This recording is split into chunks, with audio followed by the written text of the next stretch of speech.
Hola, bienvenidas a Mujeres hablando de con por mujeres, el podcast de mujeres mirando mujeres. Hoy les presentamos un nuevo capítulo. ¿Están preparadas para sumergirse en este nuevo episodio? Hola a todas, bienvenidas a otro episodio de este podcast de Mujeres Mirando Mujeres. Hoy nos acompaña Oliva Cachafeiro, que es gestora cultural, mediadora, historiadora y además es especialista en teoría y estética de la cinematografía. Hola Oliva, ¿cómo estás? Hola, buenos días. ¿Qué tal, Alejandra?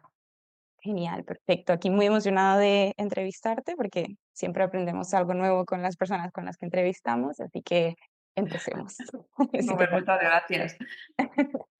Vale. Eh, Bueno, perfecto.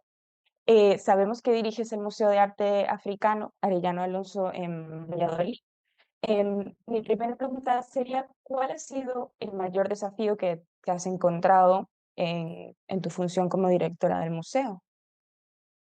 eh, a ver, yo dirijo ahora el museo, pero en realidad llevo trabajando, creo que hace este año 16 años, porque Ujú. empecé de forma un poco casual para redactar el catálogo. Entonces, una de las primeras desafíos, no como directora, sino en general, al empezar a trabajar aquí, fue enfrentarme al arte africano, porque en realidad es un arte que en España, no voy a decir que no se estudia, pero prácticamente. Hay asignaturas en alguna universidad, creo que en Zaragoza la había, que era cuatrimestral, pero por lo general es un arte que no sé, es que, porque hay veces que el arte asiático sí que hay algún tema o de forma tangencial se trata, pero yo creo que el arte africano se lo han olvidado. Así que la primera gran barrera con la que me encontré es que yo desconocía totalmente no solo el arte africano, sino la cultura. Hay que empezar por aclarar ese término que se hace, si te estás vinculada a este tema, se repite muchas veces de África no es un país, es un continente. Muchas veces, claro, como lo desconocemos tanto, pensamos que es todo igual. Entonces, el primer choque con que te encuentras es que hay una diversidad enorme y que además se remonta a siglos atrás. Que todo pensamos que África no tiene historia, y no es así. De hecho, el hombre viene de África, pero al margen de eso hubo grandes imperios, grandes culturas a nivel artístico, a nivel político, a nivel comercial, y sin embargo las desconocemos. Entonces, ese primer desafío fue informarme yo dentro de lo posible, porque ya te digo, tampoco es tan fácil encontrar documentación en nuestro país, por eso, porque no se estudia, y aunque sí que fuimos país colonial, fuimos colonias, tuvimos colonias en Guinea, pero en realidad luego no se ha estudiado prácticamente o muy poco. Entonces, el formarme yo misma para luego intentar dar a conocer en lo posible a mi comunidad, al entorno en el que yo me encuentro, pues esa riqueza que se hace en este caso pues a través de un museo. Y luego, a partir de ahí, luego llega la parte más práctica, más pragmatística. Te tienes que enfrentar siempre a los problemas de financiación, que se lo repetiremos la mayoría, ¿no? Problemas de Mm. financiación, de recursos económicos, técnicos, de difusión, porque muchas veces no llegas hasta donde quieres por las limitaciones de todo tipo. Entonces, luego esas limitaciones del día a día son las que, bueno, me imagino que le pasa prácticamente a todo el mundo. Tanto si diriges un museo como si eres autónoma y tienes una pequeña empresa. Al final, Sí. la gestión cultural son unos temas que se repiten, quizá por desgracia, muy a menudo, ¿no? Entonces, yo creo que por una parte el enfrentarme a ese mundo totalmente desconocido y el valorar cómo se podía luego transmitir y luego pues el día a día, como a la mayoría de Sí. Claro. Y bueno, de hecho, un poco relacionado con lo que estamos hablando, ¿cómo crees tú que estos museos, los museos en general, especialmente, por ejemplo, lo que estamos hablando del Museo de Arte Africano, ¿no? Que es bastante desconocido el arte africano en general, puede trascender ese rol tradicional de conservación o exhibición Ujú. para ser un espacio de transformación social, de fomentar la inclusión o incluso el diálogo intercultural? Yo creo que ese concepto que es quizá podríamos decir más tradicional del museo como un lugar almacén de piezas o conservador de piezas o exposición de piezas, está superado o por lo menos debería estarlo. O sea, nosotras, y digo nosotras porque, claro, yo llevo trabajando aquí mucho tiempo, pero con más gente, como éramos dos o tres, hemos ido dependiendo de la época, siempre hemos partido de la creencia de que los museos son sociales. De hecho, formamos parte del programa Museos Sociales del Ministerio de Cultura, que está vinculado sobre todo a los museos que dependen del Ministerio, pero somos 2 o 3 más que también nos permitieron entrar en ese programa. Y al margen de que no hubiéramos estado en ese programa, es que lo queremos. O sea, los museos tienen en el centro a las personas, a nuestros visitantes y los museos, como dice muchas personas que me escucharán, muchas conoceréis a Encarnalago, los museos o son sociales o no son. Entonces, lo tenemos clarísimo. No debemos limitarnos a, que es algo fundamental, por supuesto, conservar y exhibir las piezas, sino que éstas deben ser un medio a través del cual ir más allá para conocer realidades culturales, históricas, sociológicas, etnográficas y luego a la vez intentar dentro de lo posible que también la propia sociedad que en torno en nuestra zona de acción, podríamos decir, la más cercana, participe, bien a través de la asistencia a actividades o nosotros tenemos un programa de voluntariado, nuestros voluntarios colaboran, definimos con ellos qué se puede mejorar o qué no se puede mejorar y también, por ejemplo, la colaboración con otras entidades, también hacer actividades con ellos, o sea, que las piezas sean un punto de partida para luego trascender y llegar a toda la sociedad o llevar nuestro mensaje, ¿no? En este caso, ese dar a conocer el mundo africano dentro de nuestras posibilidades, claro. Claro, y bueno, de hecho, ¿de qué manera tú consideras que el museo justamente trata de abordar esos temas un poquito más contemporáneos, como la migración, que es una cosa que se habla todos los días actualmente, cada Ujú, vez más intensamente, sí. a través de la misma colección o la programación del propio museo? Ujú. Claro, nosotros en ese sentido tenemos un problema que no lo es, o sea, es una circunstancia, somos un museo de arte africano de la zona de África subsahariana, o sea, una zona muy Ujú, concreta, en torno sí, al río Níger, al río Congo y alguna pieza un poco de alguna otra zona de África Oriental, pero más 2 o 3, son muy poquitas. Bueno, en realidad eso es lo que está en el centro de nuestra exposición y de nuestro trabajo, pero en realidad la Fundación Arellano Alonso, que es la denominación que tenemos también arte contemporáneo, arte oriental, o sea, tenemos mucho, pero desde el año 2009 el patronato decidió dedicarse expresamente al arte africano porque es lo más importante, es lo más relevante. Somos un museo excepcional, no solo en España, sino prácticamente en toda Europa, por el número de piezas, el número de culturas representadas, la antigüedad. Y me quería centrar en eso. Tenemos piezas que van desde el siglo V antes de Cristo hasta la actualidad. O sea, es un museo de arte tradicional, no un museo de arte contemporáneo. Quizá un museo de arte contemporáneo tiene más fácil porque sus colecciones o sus artistas podrían estar vinculados a esos movimientos por la decolonización, por contra el racismo. Igual es más sencillo, pero nosotros hemos visto que también lo podemos hacer a través de esas piezas. Entonces, ¿cómo los tratamos? Pues utilizando las piezas que tenemos nosotras, demostrando cómo de forma tradicional también ha habido ciertos problemas que son actuales. Por ejemplo, a través de visitas comentadas, pero visitas temáticas. Por ejemplo, durante el mes de marzo intentamos buscar un poco una fecha que sea un poco significativa, pero en realidad ya te digo que a lo largo de todo el año tenemos ese carácter de museo social y de museo inclusivo e igualitario. De hecho, formamos parte de la red de museos por la igualdad. Entonces, sin embargo, aunque vamos a aprovechar fechas un poco concretas, en marzo se celebra el Día de la Mujer.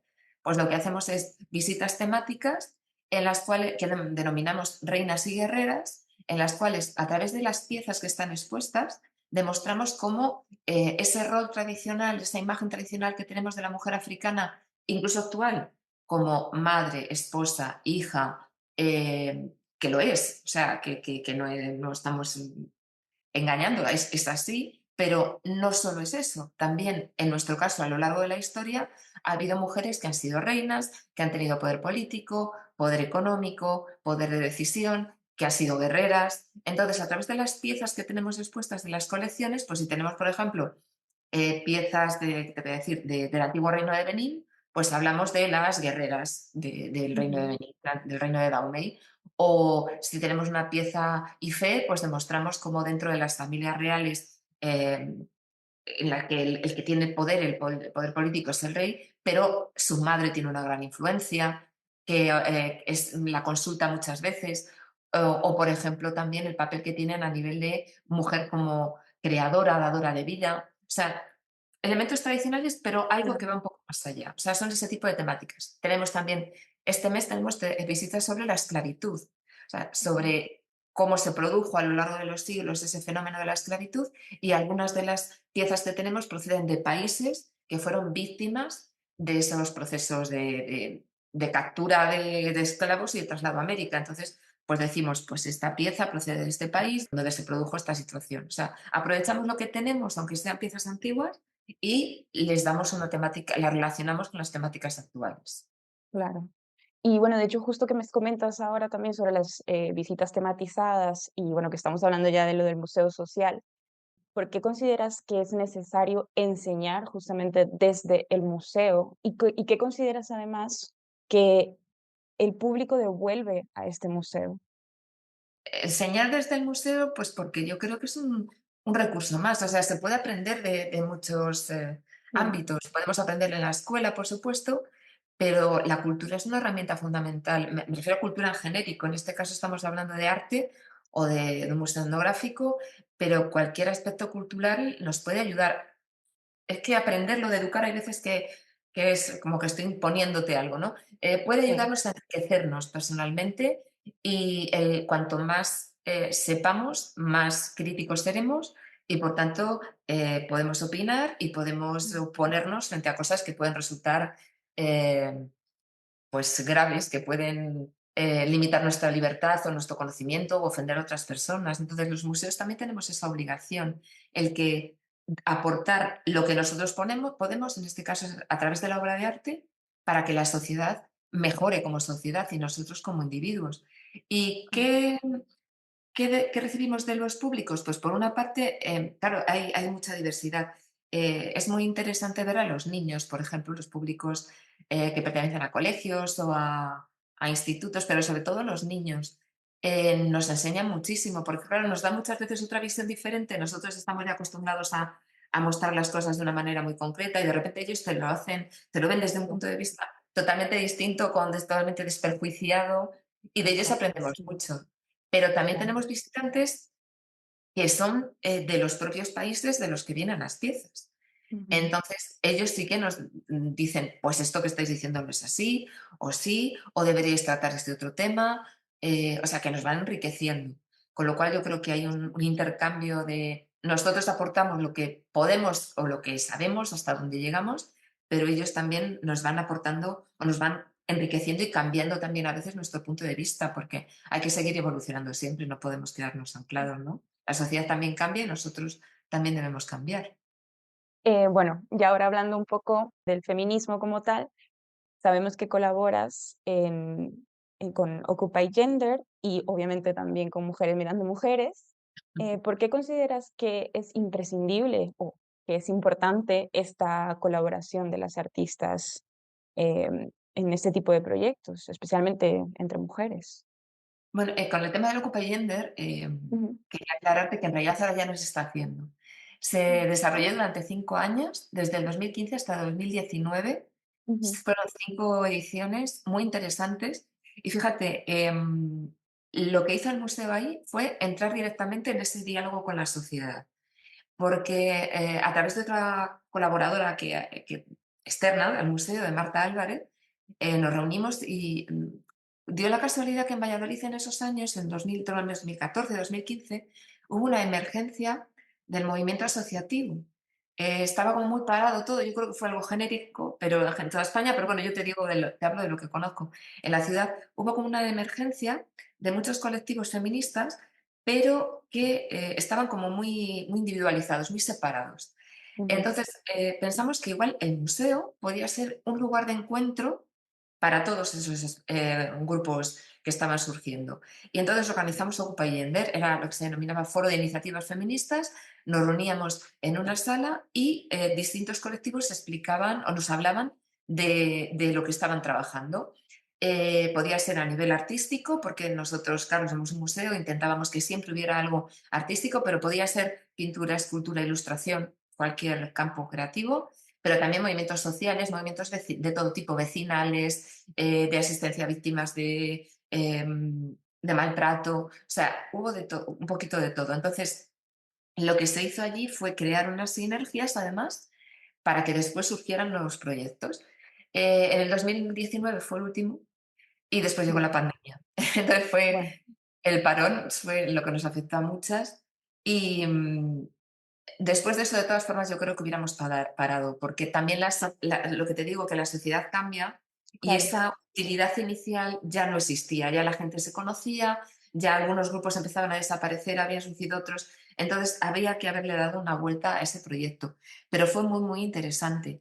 Y desde el principio siempre el tema como museos sociales, eso ya es más por interpersonal, seguramente si hubiera venido otra persona que estaba vinculada a las ONGs, a lo mejor el museo hubiera mm, dedicado más tiempo al trabajo directo con las ONGs o con la cooperación, ¿no? Pero bueno, por intereses personales y por vinculación personal, pues nos centramos en el tema del feminismo a partir de la mujer africana, pero de nuestro entorno social también. mm, Y es que la presencia de creadoras es fundamental, porque también de mujeres artistas que me estás preguntando en claro. concreto, porque hay muchas que también se consideran feministas y consideran que es un trabajo, se está reivindicando y se está intentando denunciar.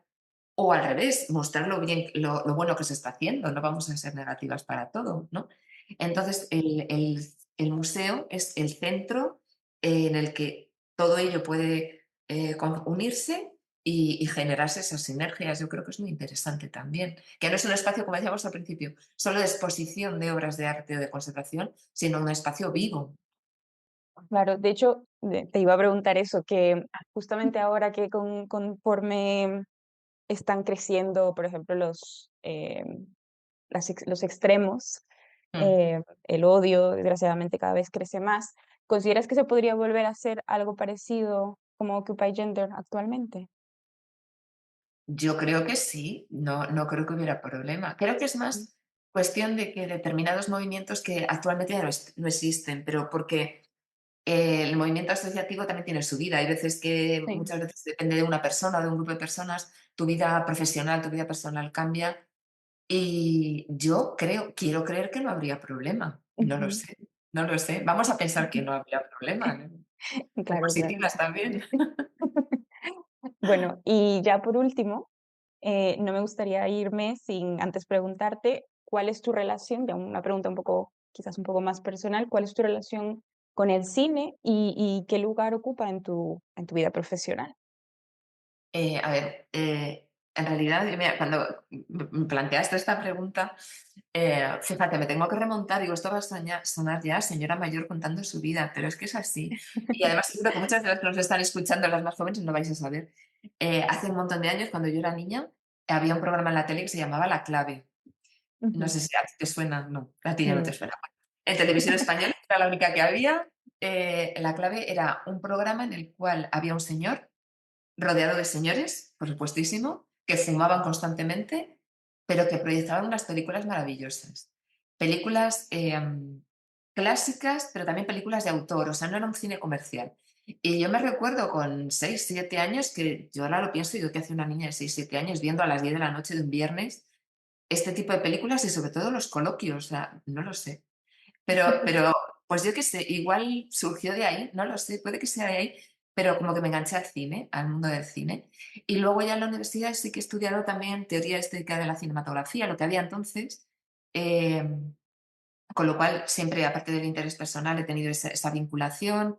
Tengo un blog en el cual de vez en cuando hablo algo de cine, ahora con las redes sociales también hago pequeñas críticas, nada profesional ni nada que pretenda ser muy técnico, son impresiones personales. Y con el tiempo se ha ido manteniendo. Entonces, luego lo he ido incorporando también a mi faceta profesional. Nosotros desde el museo colaboramos con la muestra de cine africano que organiza Umoya. Umoya es el Comité de Solidaridad con el África Negra, que existe a nivel nacional, pero también existe aquí, es una delegación, podríamos decir, en Valladolid. Creo que son 15, 16 ediciones quien lleva ujú, ya haciendo este festival de cine africano.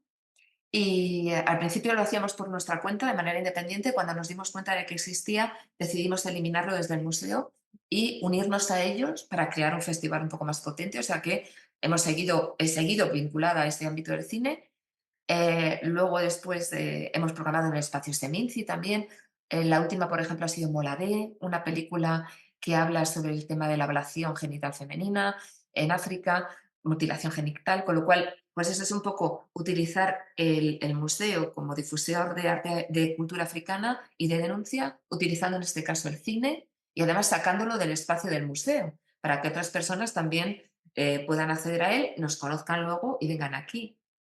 Y yo pertenezco a un cineclub que me han dicho ayer que les mencione porque les hacía ilusión, al Cineclub Casablanca, que están haciendo desde hace 10 años también una labor muy interesante por la difusión del cine de autor, cine que habitualmente, pues eso, o no se ve, o se ve muy de estas que pasa muy poquito por cines. En las ciudades que tenemos la suerte de tener cines que los programan, porque ese es otro problema, si no van directamente a plataforma, pero ya tienes que hacer ese esfuerzo de tener que abonarte a una plataforma. Entonces, cineclubs como este pues hacen una labor muy importante. Y luego he sido jurado de Seminci un año, en el 2023. Fue un año de cine, como digo yo, porque fui jurado de la Espiga Arcoiris, que son los que destacan los valores LGTB en el cine, dentro del festival de la edición 68 de Seminci, y ese mismo año dentro de también el Festival Cinomo, que es el festival LGTB de Valladolid, que organiza la Fundación Triángulo,